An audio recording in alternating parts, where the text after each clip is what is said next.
Rebecca. We have our first week of continuing education for West Coast Swing. So, proud of you guys. Woo! Woo! Let's go over, we talked about a really core foundational principle today that is going to help us elevate our West Coast Swing in our conversations and how we interact with those around us. Today we learned or practiced engaging on the topic of stretch. So we have compression inside of West Coast Swing, and now we're applying stretch.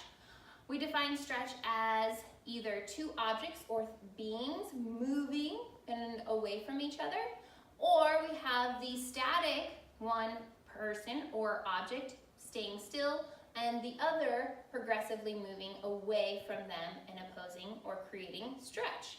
So you have either or version, right? Both partners can do it, or both can do it. So Mark and I are going to show you how we went down and practiced this drill. I think I'll be on the other side. So I'm the follower, he's the leader. We're going to stand over follower's right leg, leader's left leg, making sure that you're standing on that left leg on count 4.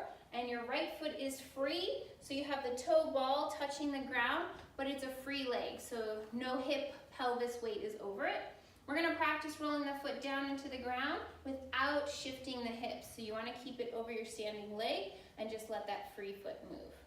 From there, you want to make sure that you're standing over the arch of your standing leg. So leader's left leg, make sure you're in the arch ball section, not in the heel or the toe.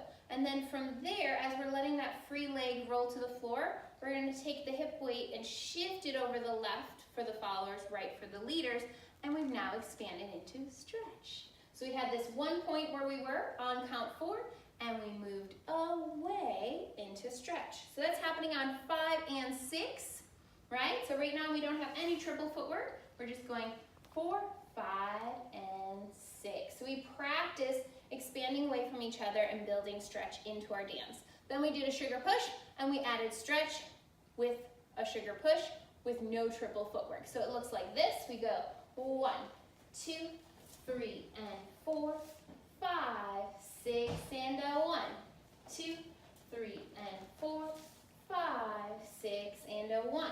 We can also add the triple footwork back in, 4, 5, and 6, and a 1. We would still keep going into the sugar push, building stretch, but putting the triple step footwork back in. So that was the new concept we learned this week. Great job, everyone.